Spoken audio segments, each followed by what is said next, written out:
பிரியமானவர்களே, இயேசு கிறிஸ்துவின் நாமத்தினாலே இந்த நாளிலும் கூட உங்களை நான் வாழ்த்தி ஆசீர்வதிக்கிறேன். இந்த நாளிலும் மூடிய கதவுகள் ஒரு ஆசீர்வாதம். அதாவது நீங்கள் திசைகளை மாற்றுவதற்கு தேவன் கதவுகளை மூடுகிறார். அந்த மூடின கதவுகள் உங்கள் வாழ்க்கையின் திறவுகோலாக, ஆசீர்வாதத்தின் திறவுகோல் என்பதை நீங்கள் உணர்ந்து கொண்டீர்கள் என்றால் நிச்சயமாக பரிசுத்த ஆவியானவர் இதை உங்களை உணர்த்துவார் என்று சொன்னார். மூடிய கதவுகள் இன்றைக்கு உங்களுக்கு ஆசீர்வாதம் என்று சொல்லி வேதத்திலிருந்து நான் வசனத்தின் மூலம் நான் உங்களோடு கூட பகிர்ந்து கொள்ள விரும்புகிறேன்.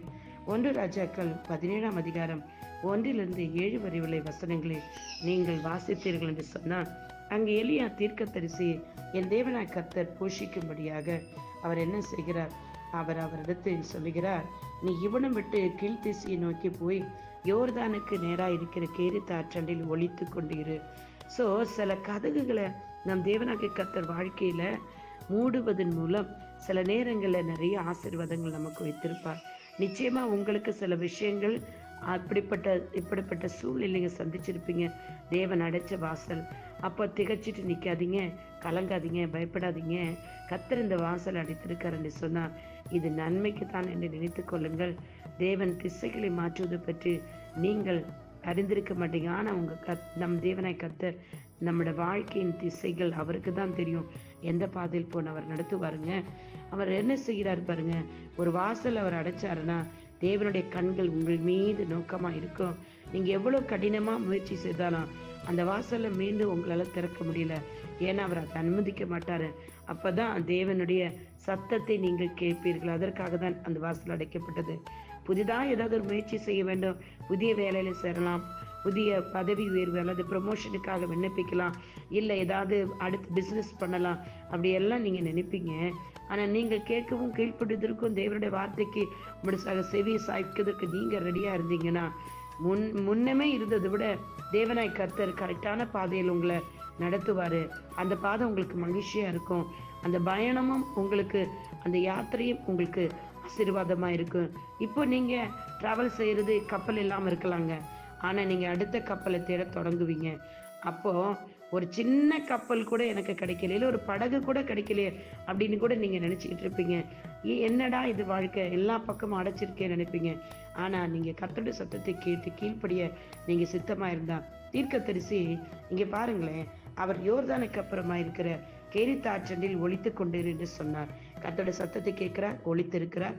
அந்த ஆற்றில் கர்த்தராகிய தேவன் அந்த ஆற்றின் தண்ணீரை குடிப்பாய், அங்கே உன்னை போஷிப்பேன், காகங்களுக்கு கட்டளிடுவேன் என்றார். கர்த்தர் சத்தத்தை கேட்டு அந்த திசையில போனாரு, ஆகாரம் தண்ணீர் கொடுக்கிறார். எனக்கு அருமையானவர்களே, இன்றைக்கும் நாம் உயிரோடு இருப்பது இல்லையா, தேவன் கொடுக்கிற ஆகாரத்தையும் தண்ணீரையும் புசித்து உயிர் வாழ வேண்டியதான். ஒரு மனிதனோட வாழ்க்கையில் தண்ணீர் இல்லை என்றால் அவன் மரித்து போய்விடுவான். இங்க உயிர் போகிற நிலைமையில கூட தேவனாய் கர்த்தர் அங்க என்ன செய்யறாரு? பஞ்சமே வந்தாலும் அவர் போஷிக்கிறாருங்க. பாருங்க, இப்படிதான் நீங்க ஒவ்வொருத்தரும் வேலைக்கு போறது எதற்காக? குடும்பத்தை நடத்த, பிள்ளைகளுக்கு சாப்பாடு கொடுக்க, மனைவிக்கு சாப்பாடு கொடுக்க. இப்படிதான் ஆண்கள் எல்லாம் கஷ்டப்படுறீங்க.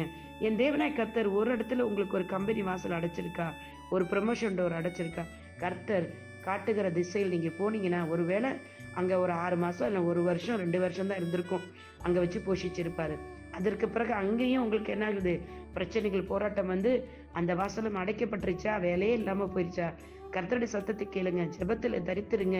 தேவன் மறுபடியும் உங்களை கொண்டு என்ன செய்வாரு? அங்க உட்கார வச்சு தீர்க்கதரிசிக்கு கர்த்தர் விடிய காலத்துல அப்பவும் இறைச்சியும், சாயங்காலத்துல அப்பவும் இறைச்சியும் கொண்டு வந்து தாகத்திற்கு அந்த ஆற்று தண்ணீரையும் கொடுத்து அவர் நல்ல திருப்தியா அங்க இருக்கும்போது அந்த தண்ணீர் வற்றி போயிருச்சு, மழை வரல. அப்போ தீர்க்கதரிசிக்கு மறுபடியும் கர்த்தர் என்ன பண்றாரு? திசையை திருப்புறார், இன்னொரு வாசலை காட்டுறாருங்க. இன்னொரு ஆசீர்வாதத்தின் வாசல் பாருங்க, நினைக்க முடியாத ஒரு ஆசீர்வாதத்தின் வாசல்.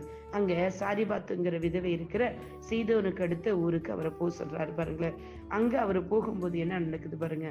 அந்த விதவையின் வீட்டுல அவங்களே வந்து பஞ்சமா இருக்கிறதுனால கொஞ்சம் மாவு எண்ணெயும் சாப்பிட்டுட்டு, அவங்களும் சாப்பாடு தான், ஆகாரம் தான் பாருங்க, புசித்து மறிக்கலாம் நினைக்கிறாங்க.